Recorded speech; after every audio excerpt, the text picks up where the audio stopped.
Supriyani SPD di Sugiharjo dinyatakan dibuka dan terbuka umum. Siap ya, Supriyani ya?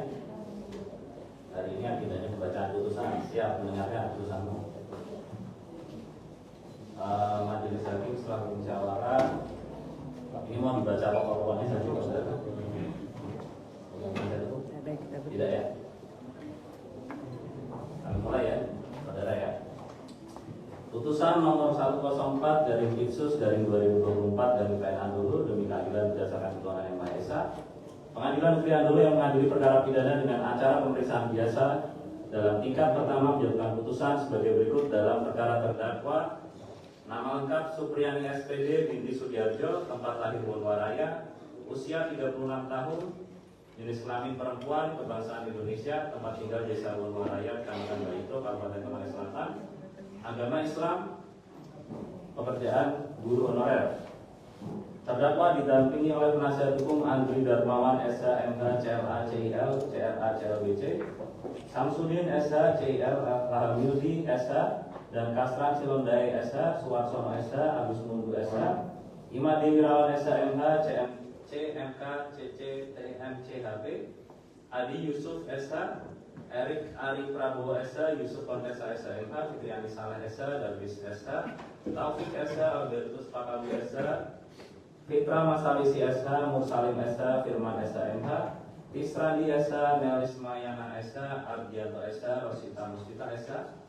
Kesemuanya advokat atau paralegal pada kantor lembaga bantuan hukum Himpunan Advokat Muda Indonesia Provinsi Sulawesi Tenggara Cabang Konawe Selatan berdasarkan surat kuasa khusus nomor 048 garing LBH strip Hani strip Konsel garing kuasa garing 10 garing 2024 tanggal 20 Oktober 2024 yang terdaftar di Kepanitiaan Pengadilan Negeri Andolo dengan register nomor 109 SKP 10 2024 tanggal 22 Oktober 2024 dan Putri Lestari Bulu Simanjunta SHMH, Ziona Tongam Tambunan SHMH, Rahmat Zulfikar SH, Ibarudin Sadauda SH, Rahmat Rauf SH. Kesemuanya adalah advokat dan konsultan hukum pada kantor Putri Lestari Bulu Simanjunta N14 beralamat di Jalan Bukit Pemiling Raya nomor 424 425 Kota Semarang, Jawa Tengah berdasarkan surat kuasa khusus tertanggal 21 Oktober 2024 yang terdaftar di Panitiaan Pengadilan Negeri Andolo dengan register nomor 110 SK PIT 10 2024 tanggal 24 Oktober 2024. Terdakwa menyatakan mencabut kuasa terhadap advokat Samsudin SHMH sebagaimana dalam surat kuasa nomor 048 dari LBH Hani Konsel garing kuasa garing 10 garing 2024 tertanggal 20 Oktober 2024 berdasarkan surat pencabutan kuasa tertanggal 6 November 2024. Terdakwa ditahan dalam tahanan rumah tahanan negara oleh penuntut umum sejak tanggal 16 Oktober 2024 sampai dengan tanggal 4 November 2024. Majelis Hakim Pengadilan Negeri Andolo sejak tanggal 17 Oktober 2024 sampai dengan tanggal 15 November 2024. Penetapan penangguhan penahanan oleh Majelis Hakim Pengadilan Negeri Andolo sejak tanggal 22 Oktober 2024. Pengadilan negeri tersebut setelah mendengar keterangan saksi-saksi, keterangan ahli dan terdakwa serta memperhatikan bukti surat dan barang bukti yang diajukan di persidangan, setelah mendengar pembacaan tuntutan pidana yang diajukan oleh penuntut umum yang pada pokoknya sebagaimana terlampir di dalam putusan ini, setelah mendengar pembelaan terdakwa dan atau penasihat hukumnya yang pada pokoknya sebagaimana terlampir dalam putusan ini, setelah mendengar tanggapan penuntut umum terhadap pembelaan terdakwa yang pada pokoknya terlampir dalam putusan ini, setelah mendengar tanggapan terdakwa terhadap tanggapan penuntut umum yang pada pokoknya tetap pada pembelaannya, menimbang bahwa terdakwa diajukan ke persidangan oleh penuntut umum didakwa berdasarkan surat dakwaan sebagaimana terlampir dalam putusan, menimbang bahwa terhadap dakwaan penuntut umum terdakwa melalui penasihat hukumnya telah mengajukan keberatan atau eksensi dan telah diputus dengan putusan sela nomor 104 dari Litsus dari 2024 dari PN Andolo tanggal 29 Oktober 2024 yang amarnya sebagaimana terlampir dalam putusan ini yang tidak perlu dibacakan kembali.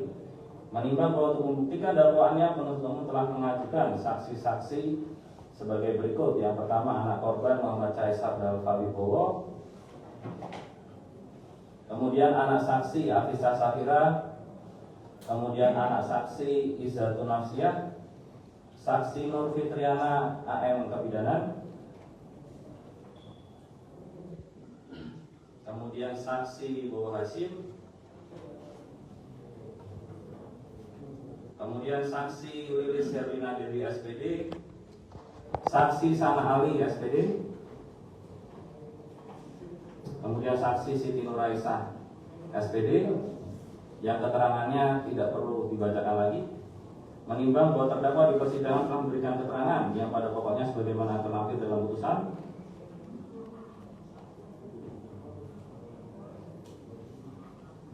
Menimbang bahwa terdakwa atau penasihat hukum terdakwa telah mengajukan saksi yang meringankan, yaitu saksi Rokiman yang keterangannya tidak perlu dibacakan lagi. Kemudian terdakwa telah mengajukan ahli. Yang pertama ahli Susno Duaji, kemudian ahli Reza Izdadiri Amril,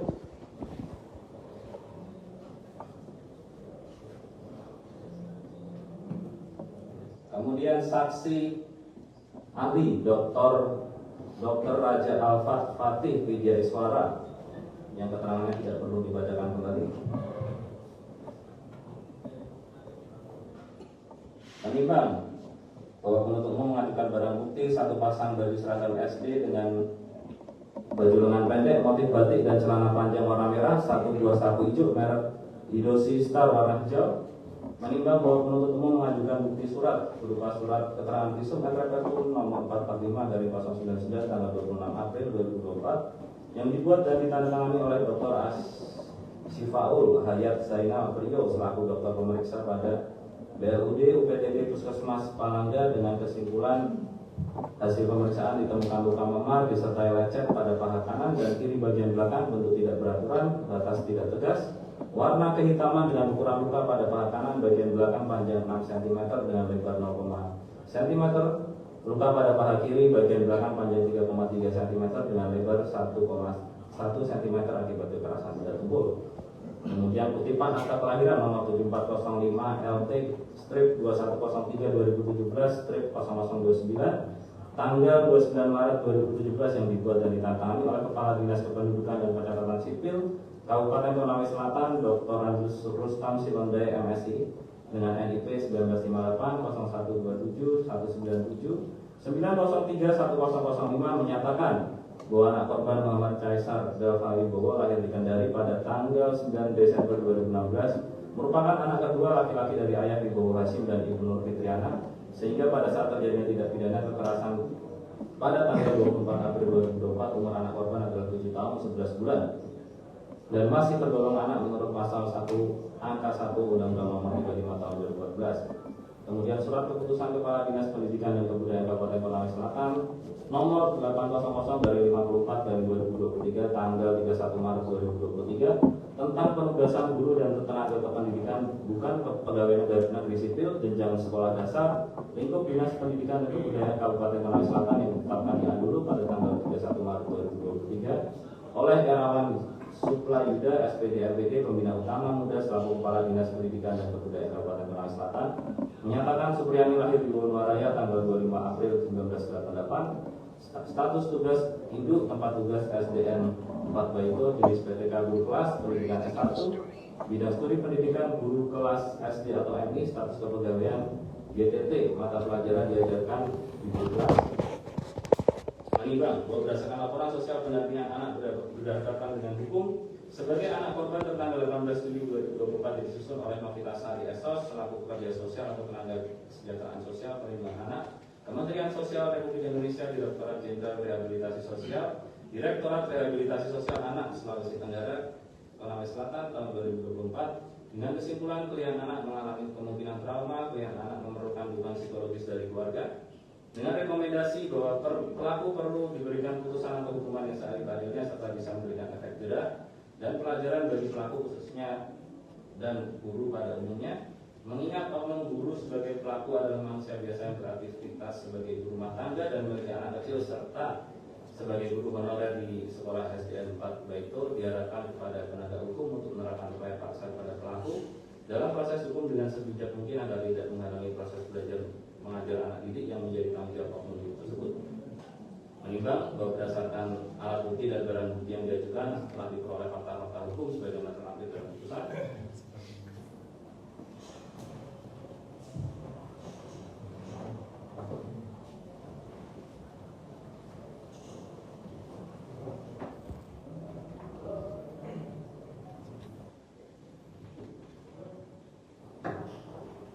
menimbang bahwa terdakwa telah didakwa oleh penuntut umum dengan dakwaan yang berbentuk alternatif, sehingga majelis hakim dengan memperhatikan fakta-fakta tersebut di atas perlu mempertimbangkan terlebih dahulu dakwaan alternatif ke-1 sebagaimana diatur dalam pasal 80 ayat 1 junto pasal 76C Undang-Undang Republik Indonesia nomor 35 tahun 2014 tentang perubahan atas Undang-Undang nomor 23 tahun 2002 sebagaimana telah diubah menjadi Undang-Undang nomor 17 tahun 2016 tentang penetapan pemerintah pengganti Undang-Undang nomor 1 tahun 2016 tentang perubahan kedua atas Undang-Undang nomor 23 tahun 2002 tentang perlindungan anak yang unsur-unsurnya adalah sebagai berikut.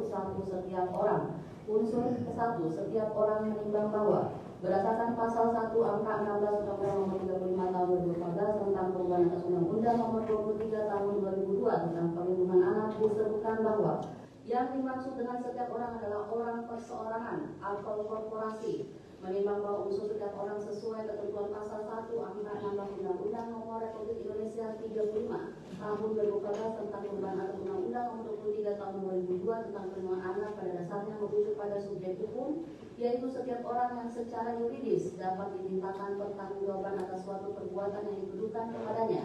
Menimbang bahwa terdakwa sebagaimana di muka persidangan telah menerangkan dirinya adalah bernama lengkap Supriyani SPD binti Sudiharjo yang bersesuaian dengan identitas sebagaimana yang termuat di dalam surat dakwaan penuntut umum, maka dalam hal ini tidak terdapat kekeliruan terhadap orang yang diajukan oleh penuntut umum L. in person. Menimbang bahwa terdakwa menerangkan dirinya dalam keadaan sehat secara jasmani dan rohani, sehingga majelis hakim berkesimpulan bahwa terdakwa adalah sebagai subjek hukum dalam perkara ini dan tidak terdapat error in person. Dengan demikian, unsur ini telah terpenuhi. Unsur kedua, melepaskan, membiarkan, melakukan, menyuruh melakukan, atau turut serta melakukan kekerasan terhadap anak. Menimbang bahwa unsur menempatkan, membiarkan, melakukan, menyuruh melakukan, atau turut serta melakukan kekerasan terhadap anak adalah bersifat alternatif sehingga hanya terbukti salah satu sudah cukup untuk dinyatakan terbukti memenuhi unsur. Menimbang bahwa yang dimaksud dengan menempatkan ialah membuat anak dalam kondisi lingkungan atau situasi maupun keadaan tertentu yang mengakibatkan terjadinya kekerasan terhadap anak. Yang dimaksud membiarkan ialah mengabaikan anak, padahal secara sadar dan nyata mengetahui anak dalam keadaan atau situasi yang rawan atau cenderung mendapatkan kekerasan. Menimbang bahwa pengertian kekerasan sesuai ketentuan pasal 1 angka 15A Undang-Undang Republik Indonesia nomor 35 tahun 2014 tentang perubahan atas Undang-Undang nomor 23 tahun 2002 tentang perlindungan anak adalah setiap perbuatan terhadap anak yang berakibat timbulnya kesengsaraan atau penderitaan secara fisik, psikis, seksual, dan atau penantaran, termasuk ancaman untuk melakukan perbuatan pemaksaan atau perampasan kemerdekaan secara melawan hukum. Menimbang bahwa yang dimaksud dengan anak berdasarkan pasal 1 angka 1 Undang-Undang nomor 35 tahun 2014 tentang perubahan atas Undang-Undang nomor 23 tahun 2002 tentang perlindungan anak adalah seseorang yang belum berusia 18 tahun termasuk anak yang masih dalam kandungan. Menimbang bahwa berdasarkan kutipan akta kelahiran nomor 7405 sekian tanggal 29 Maret 2017 yang dibuat dan ditandatangani oleh Kepala Dinas Kependudukan dan Pencatatan Sipil Kabupaten Konawe Selatan menyatakan bahwa anak korban Muhammad Cesar Dalfa Wibowo lahir di Kendari pada tanggal 9 Desember 2016 merupakan anak kedua laki-laki dari ayah Wibowo Hasim yang ibu Novitiana, sehingga pada saat terjadinya tindak pidana kekerasan pada tanggal 24 April 2024 umur anak korban adalah 7 tahun 11 bulan dan masih tergolong anak menurut pasal 1 angka 1 Undang-Undang nomor 35 tahun 2014 sehingga sub unsur anak terpenuhi. Menimbang bahwa terdakwa adalah seorang guru honorer di SDN 4 Baito sebagaimana surat keputusan Kepala Dinas dan Pendidikan dan Kebudayaan Kabupaten Konawe Selatan nomor 800/54 dari 2023 tanggal 31 Maret 2023. Menimbang bahwa orang tua dari anak korban adalah saksi Wibowo Hasim, ayah 9.15 Wita sampai dengan pukul 10 Wita dilanjutkan kembali dengan kegiatan belajar mengajar. Menimbang bahwa berawal pada hari Rabu tanggal 24 April 2024 sekira pukul 8 Wita terdakwa mengajar di kelas 1B, sementara saksi Lilis Herlina Dewi mengajar di kelas 1A. Selanjutnya, saksi Lilis Herlina Dewi meninggalkan ruang kelas 1A tersebut untuk berkeperluan mengisi absen di kantor sekolah yang letaknya hanya berbeda satu ruangan dengan kelas 1A. Lalu saksi Lilis Herlina Dewi sempat melihat terdakwa sedang mengajar di kelas 1B karena ruang kelas 1A dan kelas 1B bersebelahan dan hanya kurang 5 menit saksi Lilis Herlina Dewi sudah kembali ke kelas 1A. Selanjutnya pada pukul 9 WITA sampai dengan pukul 9.15 WITA, murid-murid diberikan waktu istirahat kelas, lalu masuk kembali untuk melanjutkan kegiatan belajar mengajar sampai dengan pukul 10 WITA. Kemudian seluruh murid pulang sekolah, sedangkan saksi Lilis Herlina Dewi masih berada di sekolah hingga pukul 12 WITA karena saksi Lilis Herlina Dewi harus menyelesaikan administrasi kelas 1A. Menimbang bahwa di hari yang sama, yakni hari Rabu tanggal 24 April 2024 sekira pukul 7.15 WITA terdakwa tiba di SDN 4 Baito. Selanjutnya terdakwa masuk di kelas 1B untuk membersihkan ruangan kelas karena untuk kelas 1 yang membersihkan adalah guru. Kemudian terdakwa menuju ke kantor sekolah untuk absen manual. Selanjutnya sekira pukul 8 WITA terdakwa memulai kegiatan belajar mengajar di kelas 1B. Selanjutnya setelah belajar membaca selesai, waktunya ada jam istirahat sekitar 15 menit, yakni dari pukul 9 WITA hingga pukul 9.15 WITA. Kemudian setelah istirahat dilanjutkan kembali dengan kegiatan belajar mengajar, di mana pada saat itu terdakwa memberikan tugas atau pekerjaan rumah seperti biasa. Setelah itu tepat pukul 10 WITA seluruh murid kelas 1B berdoa sebelum pulang sekolah. Menimbang bahwa selanjutnya pada hari Jumat tanggal 26 April 2024, saksi Wibowo Hasim sedang persiapan untuk sholat Jumat dan saat saksi Wibowo Hasim hendak memandikan anak korban, saat itu saksi Nur Fitriana menyampaikan kepada saksi Wibowo Hasim dengan mengatakan, "Oh ya Pak, kemarin Ibu lihat ada bekas luka merah kehitaman di pahanya." Ibu tanya, katanya jatuh dengan papa di sawah. Selanjutnya saksi Wibowo Hasim memanggil anak korban, lalu saksi Wibowo Hasim melihat luka anak korban tersebut, lalu saksi Wibowo Hasim mengatakan kepada saksi Nur Fitriana, "Ibu, luka seperti itu wajarkah karena jatuh? Coba tanya ke anakmu yang sebenarnya." Lalu saksi Nur Fitriana bertanya kepada anak korban dengan mengatakan, "Coba ingat baik-baik, Mas jujur, Mas sayang nggak sama ibu?" Lalu anak korban menjawab dengan mengatakan, "Mas sayang." Lalu anak korban mengakui dengan mengatakan, "Saya dipukul mamanya Alfa." Lalu saksi Nur Fitriana bertanya kepada anak korban dengan mengatakan, "Mamanya Alfa itu siapa?" Lalu anak korban menjawab dengan mengatakan, "Ibu Supriyani." Lalu saksi Nur Fitriana bertanya kepada anak korban dengan mengatakan, "Mas dipukul kenapa?" Lalu anak korban menjawab dengan mengatakan, "Aku belum selesai menulis." Lalu saksi Nur Fitriana bertanya kembali kepada anak korban dengan mengatakan, "Mas dipukul pakai apa?" Lalu anak korban menjawab dengan mengatakan, "Mas dipukul pakai sapu." Lalu saksi Nur Fitriana bertanya dengan mengatakan, "Siapa saja yang melihat pada waktu Mas dipukul?" Lalu anak korban menjawab dengan mengatakan, "Ada Iza dan Afisa." Menimbang bahwa selanjutnya saksi Lilis Herlina Dewi ditelepon oleh saksi Nur Fitriana yang kemudian bertanya kepada saksi Lilis dengan mengatakan, "Siapa yang mengajar di kelas 1A selama seminggu ini?" Lalu saksi Lilis Herlina Dewi menjawab dengan mengatakan, "Yang mengajar di kelas 1A dalam waktu seminggu ini adalah saya." Selanjutnya saksi Nur Fitriana mengatakan kepada saksi Lilis bahwa di paha anak korban terdapat luka dan diketahui ada luka pada hari Kamis tanggal 25 April 2024 saat hendak dimandikan oleh saksi Nur Fitriana. Lalu saksi Lilis sempat berbicara dan bertanya kepada anak korban melalui sambungan telepon tersebut, yang mana anak korban mengatakan dipukul di kelasku oleh Ibu Guru Supriyani. Lalu saksi Lilis bertanya kembali kepada anak korban dengan mengatakan, "Kalau kamu dipukul di kelasnya Ibu Guru Lilis, kenapa saya tidak tahu? Di mana Ibu Guru Lilis waktu kamu dipukul sama Ibu Guru Supriyani?" Saat itu anak korban belum menjawab pertanyaan dari saksi Lilis. Lalu saksi Wibowo Hasim mengambil alih dengan mengatakan kepada saksi Lilis, "Ibu, kalau cara pembinaannya seperti ini saya tidak terima. Saya akan menempuh jalur hukum." Menimbang bahwa selanjutnya saksi Wibowo Hasim koordinasi dengan Bapak Kapolsek Baito. Lalu saksi Wibowo Hasim, saksi Nur Fitriana dan anak korban datang ke kantor Polsek Baito. Lalu Bapak Kapolsek Baito melihat luka tersebut. Lalu Bapak Kapolsek Baito bertanya kepada saksi Wibowo Hasim dengan mengatakan, coba konfirmasi kepada yang bersangkutan, Pak Bowo maunya bagaimana? Lalu saksi Wibowo Hasim menjawab dengan mengatakan, saya ikut komandan. Selanjutnya terdakwa dihubungi oleh penyidik Saudara Jeffrey yang meminta terdakwa untuk datang ke kantor Polsek Baito.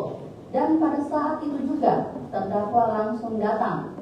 Dan setibanya terdakwa di kantor Polsek Baito sudah ada penyidik Saudara Jeffrey, Bapak Kapolsek Baito, saksi Wibowo Hasim, saksi Nur Fitriana, anak korban dan anak Davi. Selanjutnya terdakwa diperlihatkan adanya luka pada paha anak korban. Lalu terdakwa kaget dan berkata, kenapa begitu? Kapan saya pukul kamu? Di mana? Lalu Saudara Jeffrey mengatakan kepada terdakwa, coba ingat-ingat kembali, jangan sampai lupa. Lalu Bapak Kapolsek Baito juga mengatakan kepada terdakwa, coba ingat baik-baik, jangan sampai lupa. Lalu saksi Wibowo Hasim juga mengatakan, ini ada yang lihat ibu memukul. Namun terdakwa tetap mengelak dan mengatakan tidak. Menimbang bahwa selanjutnya saksi Nur Fitriana membuat laporan polisi dan melaporkan terdakwa.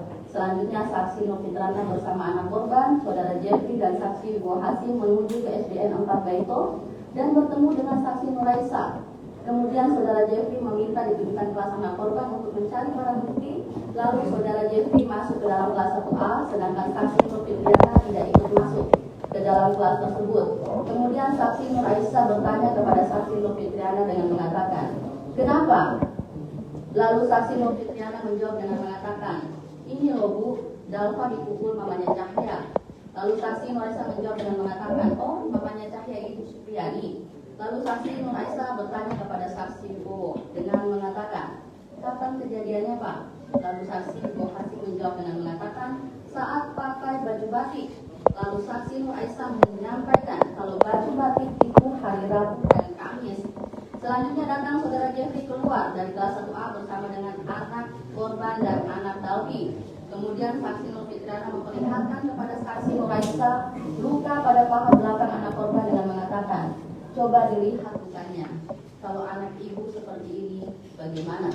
Lalu saksi Nuraisa bahwa antara pihak terdakwa dan keluarga anak korban telah dilakukan mediasi sebanyak 4 kali yang difasilitasi baik oleh Kepala Sekolah SDN 4 Baito yakni saksi Sana Ali SPD maupun yang difasilitasi oleh Kepala Desa Wonowaraya yakni saksi Rokiman. Namun upaya mediasi tersebut tidak mencapai kesepakatan perdamaian. Menimbang bahwa di persidangan anak korban, anak saksi Afisa, Safira, dan anak saksi Izzatun Nafsia menerangkan bahwa pada hari Rabu tanggal 24 April 2024 hasil rilis, Herlina Dewi menitipkan kelas 1A kepada terdakwa, yang mana keterangan tersebut tidak bersesuaian dengan keterangan saksi lilis dan keterangan terdakwa, di mana baik saksi lilis maupun terdakwa sebagai guru pengajar sama-sama mengatakan pada hari Rabu tanggal 24 April 2024 saksi lilis tidak pernah menitipkan kelas 1A kepada terdakwa, di mana saksi lilis pada hari Rabu tanggal 24 April 2024 berada di ruang kelas 1A sampai jam pulang sekolah. Namun saksi lilis memang benar sempat meninggalkan ruang kelas 1A tersebut untuk keperluan mengisi absen di kantor sekolah yang letaknya hanya berbeda satu ruangan dengan kelas 1A dan hanya kurang lebih 5 menit saksi lilis sudah kembali ke kelas 1A tersebut.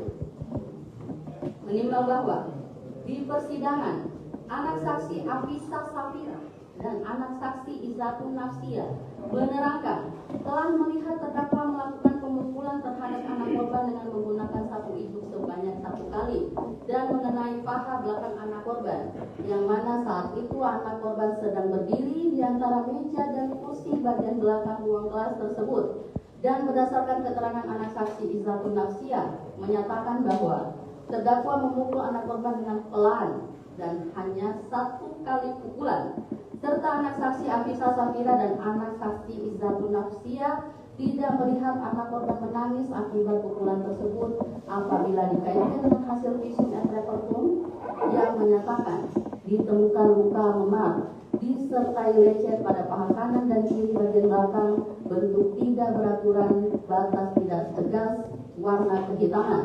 Sebagaimana pula keterangan saksi Nur Aisyah yang melihat luka pada paha anak korban dan mengatakan, ini kok lukanya melepuh seperti luka bakar dan lecet karena sadar berbeda. Serta keterangan ibu anak korban yakni saksi Nur Fitriana yang menyampaikan kepada ayah anak korban yakni saksi Wibowo Hasim dengan mengatakan, oh iya Pak, kemarin ibu lihat ada bekas luka merah yang hitam di pahanya. Ibu tanya katanya jatuh dengan papa di sawah.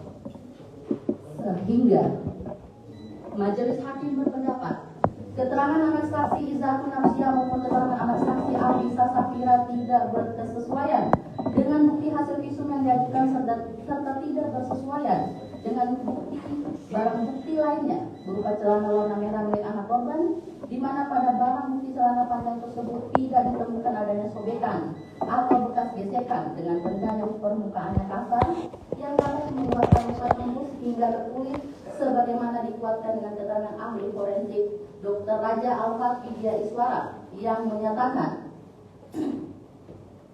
apabila dipukul dengan sapu yang bentuk permukaannya rata seperti pada tangkai sapu dan tidak tajam, seharusnya tidak akan menimbulkan luka lecet pada paha bagian dalam. Apalagi yang dilapisi kain atau celana tidak akan menyebabkan lecet. Namun jika kulit dilapisi oleh kain celananya, seharusnya kainnya rusak terlebih dahulu baru terkena kulit. Serta keterangan yang menyatakan apabila dipukul dengan sapu hanya akan menimbulkan memar oleh karena permukaan sapu yang licin atau halus, bukan permukaan yang kasar, marginal hemorage. Itu adalah pecah pembuluh darah di mana yang di tengah permukaan itu yang kena pukulan tersebut akan menjadi pucat dan pinggirnya akan menjadi kemerahan. Menimbang bahwa alat bukti yang sah ditentukan dalam pasal 184 KUHP antara lain saksi, keterangan saksi, keterangan ahli, surat petunjuk, keterangan terdakwa. Menimbang bahwa pasal 185 ayat 2 KUHP junto pasal 185 ayat 3 KUHP menentukan keterangan seorang saksi saja tidak cukup untuk membuktikan bahwa terdakwa bersalah terhadap perbuatan yang didakwakan kepadanya. Ketentuan sebagaimana dimaksud dalam ayat 2 tidak berlaku apabila disertai dengan suatu alat bukti yang sah lainnya. Menimbang bahwa pada dasarnya dalam sistem hukum pidana formil di Indonesia, beban untuk membuktikan ada atau tidaknya tindak pidana terletak pada penuntut umum. Penuntut umum bertindak sebagai aparat yang diberi wewenang untuk mengajukan segala daya upaya membuktikan kesalahan yang didakwakan kepada terdakwa. Hal ini sebagaimana tersirat dalam pasal 66 KUHP bahwa tersangka atau terdakwa tidak dibebani kewajiban pembuktian.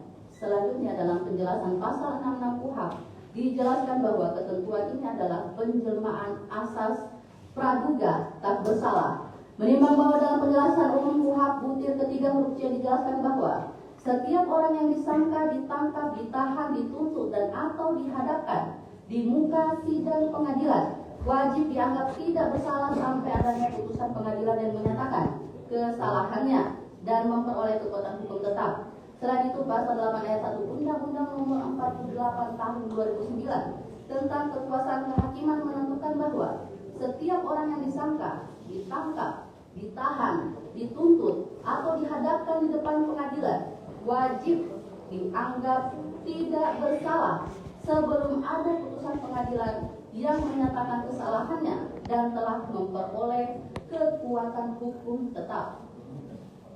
Menimbang bahwa Undang-Undang Nomor 1 Tahun 1981 tentang Hukum Acara Pidana KUHP menganut sistem pembuktian negatif wetelis sebagaimana dalam pasal 183 KUHP yang menentukan hakim tidak boleh menjatuhkan pidana kepada seorang kecuali apabila dengan sekurang-kurangnya dua alat bukti yang sah ia memperoleh keyakinan bahwa tindak pidana benar-benar terjadi dan terdakwa yang bersalah melakukannya. Dalam pasal 183 KUHP telah diatur syarat-syarat hakim untuk menghukum terdakwa, yaitu sekurang-kurangnya dua alat bukti yang sah yang ditetapkan oleh undang-undang disertai keyakinan hakim bahwa terdakwalah yang melakukannya. Kata-kata sekurang-kurangnya 2 alat bukti yang sah memberikan batas minimum alat bukti yang harus digunakan dalam membuktikan suatu tindak pidana. Menimbang bahwa berdasarkan putusan Mahkamah Konstitusi nomor 65 garis PUU angka Romawi 8 2010 tentang pengujian Undang-Undang nomor 8 tahun 1981 tentang hukum acara pidana, makna saksi telah diperluas menjadi sebagai berikut. Pasal 1 angka 26 KUHP dan 27 pasal 65, pasal 116 ayat 3, 4, pasal 184 ayat 1A KUHP bertentangan dengan Undang-Undang Dasar 1945 sepanjang tidak dimaknai, termasuk pula orang yang dapat memberikan keterangan dalam rangka penyidikan, penuntutan, dan peradilan suatu tindak pidana yang tidak selalu ia dengar sendiri, ia lihat sendiri, dan ia alami sendiri. Putusan Mahkamah Konstitusi tersebut tidak memberikan batasan yang cukup jelas mengenai sejauh mana nilai keterangan seseorang dapat dijadikan saksi, tetapi dalam pertimbangannya menjelaskan bahwa nilai kesaksian saksi bukanlah terletak apakah dia melihat, mendengar, dan mengalami sendiri suatu peristiwa, namun terletak pada saksi, tetapi dapat dipakai sebagai alat bukti petunjuk sepanjang terdapat keterangan saksi lainnya yang bersesuaian dengan alat bukti surat atau keterangan terdakwa yang menandakan bahwa telah terjadi suatu tindak pidana dan siapa pelakunya. Menimbang bahwa keterangan saksi Nur Fitriana dan saksi Hasim Wibowo yang mengatakan adanya pemukulan yang dilakukan oleh terdakwa berdasarkan cerita dari anak korban, bahwa kesaksian demikian tersebut termasuk kesaksian testimoni de auditu, sehingga layak untuk dikesampingkan, sebab keterangan saksi-saksi tersebut tidak memenuhi syarat sebagaimana yang diatur dalam ketentuan pasal 1 angka 26 KUHP. Menimbang bahwa menurut pendapat ahli Resa Indragiri Amril tentang kualitas keterangan saksi yang masih berusia kanak-kanak, secara umum memang anak-anak termasuk dalam salah satu kelompok individu yang validitas atau kualitas keterangannya acap diragukan. Maka rekomendasi ahli, siapapun itu, otoritas penegakan hukum manapun, itu harus menaruh sikap ekstra hati-hati terhadap keterangan yang disampaikan oleh saksi yang masih berusia anak-anak. Ekstra hati-hati pada kualitasnya, baik itu akurasi maupun kelengkapan keterangan yang disampaikan oleh para anak saksi tersebut. Menimbang bahwa selain itu majelis hakim memahami bahwa anak korban adalah seorang anak yang harus dipedulikan, namun kepedulian tersebut tidaklah dapat dilakukan dengan melanggar ketentuan peraturan perundang-undangan dengan memaksakan, membenarkan apa yang dikemukakannya hanya dengan asumsi bahwa seorang anak pasti bersifat polos dan tidak mungkin berbohong, sementara dari sisi hukum tidak terdapat bukti yang mendukung keterangannya. Menimbang bahwa KUHP menyatakan keterangan saksi yang bernilai sebagai alat bukti adalah yang diterangkan dan yang dinyatakan di depan persidangan mengenai apa yang dilihat, didengar, atau dialaminya, serta menyatakan keterangan saksi yang berdiri sendiri dapat diterima sebagai alat bukti yang sah jika didukung dengan alat bukti yang lain. Selanjutnya, M. Yahya Harahap menerangkan bahwa keterangan beberapa orang saksi dapat bernilai sebagai alat bukti yang sah jika keterangan para saksi tersebut bersesuaian dan saling berhubungan, sehingga saling menguatkan tentang kebenaran atau kejadian tertentu, sehingga jika keterangan para saksi saling bertentangan, maka keterangan para saksi tersebut tidak mempunyai nilai pembuktian, sehingga keterangan para saksi yang bertentangan harus dikesampingkan untuk pembuktian suatu perkara. Keterangan saksi tidak melekat sifat pembuktian yang sempurna dan juga tidak melekat di dalamnya sifat kekuatan pembuktian yang mengikat dan menentukan, yang pada intinya alat bukti saksi sebagai alat bukti yang sah mempunyai nilai pembuktian yang bebas, sehingga nilai kekuatan pembuktian alat bukti saksi bergantung pada penilaian hakim. Menimbang bahwa keterangan terdakwa di persidangan pada pokoknya menerangkan bahwa terdakwa tidak pernah melakukan perbuatan pemukulan menggunakan sapu ijuk terhadap anak korban, dan hal tersebut dikuatkan oleh keterangan saksi Lilis Herlina Dewi, saksi Sana Ali, dan saksi Nur Aisyah yang dihadirkan oleh penuntut umum. Menimbang bahwa Saksi Lilis Herlina Dewi yang hanya meninggalkan kelas 1A untuk mengisi absen di kantor sekolah selama kurang lebih 5 menit, di mana pada saat berjalan menuju kantor sekolah tersebut, saksi Lilis Herlina Dewi melihat terdakwa sedang mengajar di kelas 1B dan tidak pula saksi Lilis menitipkan agar terdakwa mengawasi kelas 1A. Maka seharusnya pembuktian perkara akuo lebih difokuskan pada kemungkinan tempus delikti tersebut. Namun berdasarkan pembuktian di dalam persidangan, tidak ada saksi atau murid kelas 1B yang dihadirkan untuk membuktikan terdakwa benar-benar keluar dari kelas 1B pada saat mengajar. Menimbang bahwa Undang-Undang Nomor 1 Tahun 1981 tentang Hukum Acara Pidana menganut sistem pembuktian negatif etalits sebagaimana dalam pasal 183 KUHP yang menentukan hakim tidak boleh menjatuhkan pidana kepada seorang kecuali apabila dengan sekurang-kurangnya 2 alat bukti yang sah ia memperoleh keyakinan bahwa tindak pidana benar-benar terjadi dan terdakwa yang bersalah melakukannya. Dalam pasal 183 KUHP telah diatur syarat-syarat hakim untuk menghukum terdakwa, yaitu sekurang-kurangnya 2 alat bukti yang sah yang ditetapkan oleh undang-undang, disertai keyakinan hakim bahwa terdakwalah yang melakukannya. Kata-kata sekurang-kurangnya 2 alat bukti yang sah memberikan batas minimum alat bukti yang harus digunakan dalam membuktikan suatu tindak pidana. Menimbang bahwa selanjutnya majelis hakim berpendapat oleh karena hanya terdapat 1 alat bukti yang yaitu keterangan saksi, yakni keterangan anak korban, anak saksi Izatun Nafsia, dan anak saksi Afisa Safira yang diajukan oleh penuntut umum yang tanpa disumpah menerangkan terdakwa melakukan perbuatan pemukulan terhadap diri anak korban dengan cara memukulkan sapu dari arah belakang anak korban. Sedangkan alat bukti lainnya yang diajukan oleh penuntut umum berupa surat dan saksi-saksi lainnya tidak saling bersesuaian, sehingga menurut hakim tidak terdapat kecukupan alat bukti yang diajukan oleh penuntut umum sebagaimana minimum pembuktian yang ditentukan dalam pasal 183 KUHP. Menimbang bahwa berdasarkan pertimbangan tersebut di atas, terdapatnya alat bukti yang tidak saling bersesuaian yang menyebabkan tidak terpenuhinya 2 alat bukti minimum, maka hal tersebut tidak membentuk keyakinan majelis hakim terkait perbuatan terdakwa yang didakwa melakukan kekerasan terhadap anak korban, sehingga majelis hakim berpendapat unsur kedua pasal dakwaan ini tidak terpenuhi secara hukum.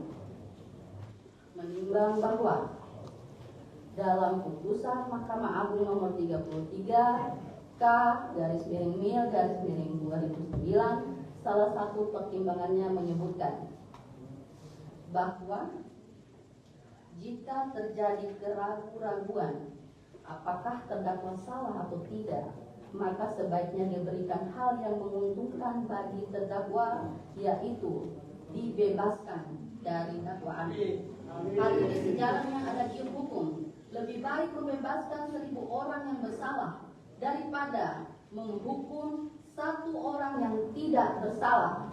Menimbang bahwa oleh karena salah satu unsur dari pasal 80 ayat 1 junto pasal 76C Undang-Undang Republik Indonesia nomor 35 tahun 2014 tentang perubahan atas Undang-Undang nomor 23 tahun 2002 sebagaimana telah diubah menjadi Undang-Undang nomor 14 tahun 2016 tentang penetapan pemerintah, pengganti Undang-Undang nomor 1 tahun 2016 tentang perubahan kedua atas Undang-Undang nomor 23 tahun 2002 tentang perlindungan anak tidak terpenuhi, maka terdakwa haruslah dinyatakan tidak terbukti secara sah dan meyakinkan melakukan tindak pidana sebagaimana didakwakan dalam dakwaan alternatif ke-1, sehingga terdakwa haruslah dibebaskan dari dakwaan tersebut. Menimbang bahwa oleh karena dakwaan alternatif ke-1 tidak terbukti, selanjutnya majelis hakim akan mempertimbangkan dakwaan alternatif kedua sebagaimana diatur dalam pasal 351 ayat 1 KUHP pidana yang unsur-unsurnya adalah sebagai berikut. Unsur ke-1, barang siapa.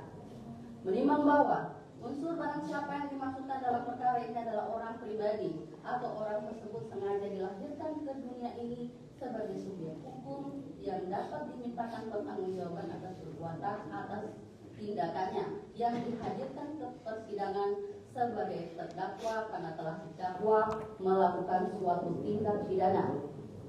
Menimbang bahwa dalam persidangan telah didapat seorang bernama Supriyani SPD binti Sudiharjo dengan identitas sesuai dengan surat dakwaan penuntut umum dan telah dibenarkan oleh keterangan saksi serta telah diakui oleh terdakwa sebagai dirinya sendiri yang diajukan dalam perkara ini, sehingga dalam perkara yang terregister dengan nomor 104/2024 PN Andoro ini tidak terdapat kesalahan orang yang diajukan ke persidangan.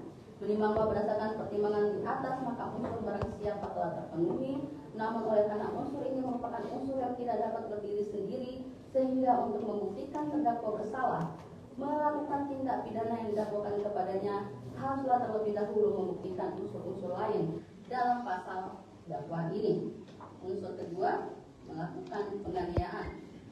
Hadirin ya, terkait dengan unsur kedua ini, majelis hakim mengambil alih seluruh pertimbangan hukum dari pasal dakwaan alternatif pertama. Menimbang bahwa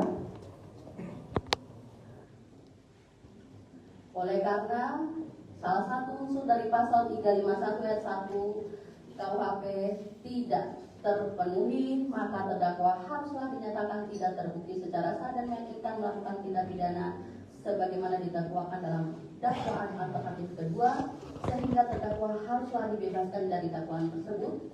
Mengenai nota pembelaan penasihat hukum terdakwa tertanggal 14 November 2024 yang meminta agar terdakwa dibebaskan dari segala tuntutan penuntut umum, dan oleh karena berdasarkan pertimbangan unsur pasal dakwaan sebagaimana diuraikan di atas, terdakwa telah dinyatakan tidak terbukti secara sah melakukan tindak pidana sebagaimana dakwaan alternatif ke-1 dan alternatif kedua, maka majelis hakim sependapat dengan nota pembelaan penasihat hukum terdakwa tersebut. Menimbang bahwa terhadap tuntutan penuntut umum yang pada poin ke-1 tuntutannya meminta agar terdakwa dinyatakan lepas dari segala tuntutan hukum atau onslah, namun sebagaimana pertimbangan unsur dakwaan di atas, di mana terdakwa dinyatakan tidak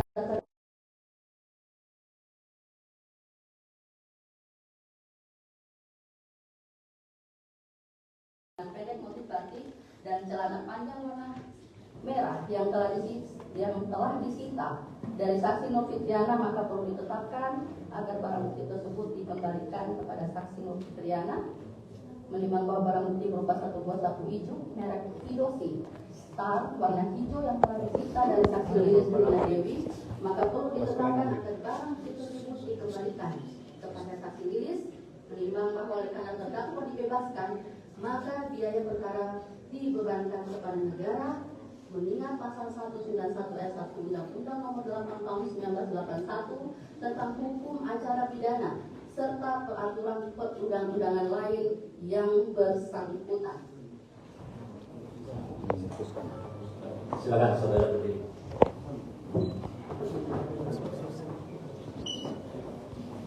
Mengadili. 1. Menyatakan terdakwa Supriyani SPD binti Sudiharjo tersebut di atas tidak terbukti secara sah dan meyakinkan bersalah melakukan tindak pidana sebagaimana didakwakan dalam dakwaan alternatif ke-1 dan dakwaan alternatif kedua penuntut umum. Kedua, membebaskan terdakwa oleh karena itu dari semua dakwaan penuntut umum. 3. Memulihkan hak-hak terdakwa dalam kemampuan, kedudukan, harkat serta martabatnya. 4. Menetapkan barang bukti berupa satu pasang baju seragam SD dengan baju lengan pendek, motif batik dan celana panjang warna merah dikembalikan kepada saksi Nur Fitriana AM Kep. Satu buah sapu hijau merek Hidoshi Star warna hijau dikembalikan kepada saksi Lilis Herlina Dewi SPD. Terakhir, membebankan biaya perkara kepada negara. Demikian diputuskan dalam musyawarah majelis hakim Pengadilan Negeri Andolo pada hari Senin tanggal 18 November 2024 oleh Stefilo Sano SH sebagai Hakim Ketua, Vivi Fatmawati Ali SH dan Sigit Jati Kusuma SH masing-masing sebagai Hakim Anggota, yang diucapkan dalam sidang terbuka untuk umum pada hari Senin tanggal 25 November 2024 oleh Hakim Ketua dengan didampingi para Hakim Anggota tersebut, dibantu oleh Timbul Wahmono SH, Panitera Pengganti pada Pengadilan Negeri Andolo, serta dihadiri oleh Ujang Sutisna SH, Busnari dan Arifin SH, dan Nur Galifah Hardinasari SHMH penuntut umum. dan terdakwa didampingi oleh penasihat hukumnya. Baik, silakan duduk. Baik ya, atas putusan ini baik penuntut umum maupun terdakwa melalui penasihat hukumnya memiliki haknya untuk mengajukan upaya hukum. Dengan demikian seluruh rangkaian sidang dinyatakan selesai, sidang dinyatakan tutup.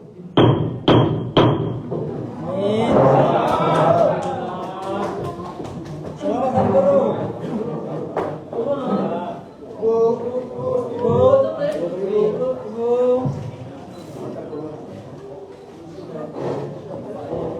Selamat Hari Guru. Selamat Hari Guru. Kado terindah.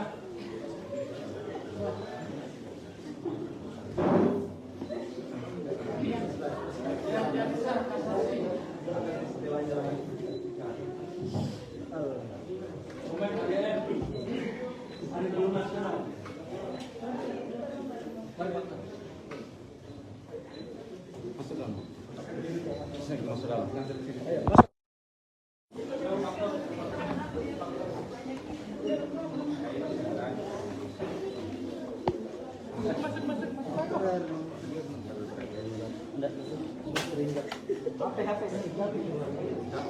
Yuk, santai.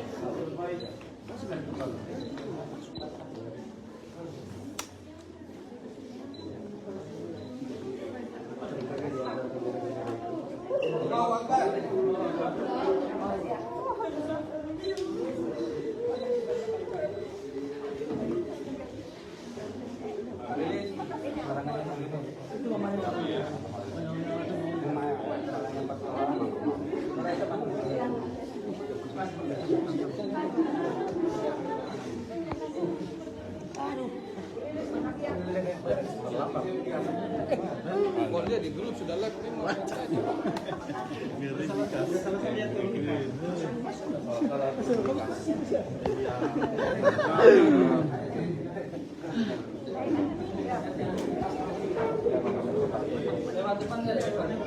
Depan. Ayo. Ayo di luar. Hai. Thank you teman-teman.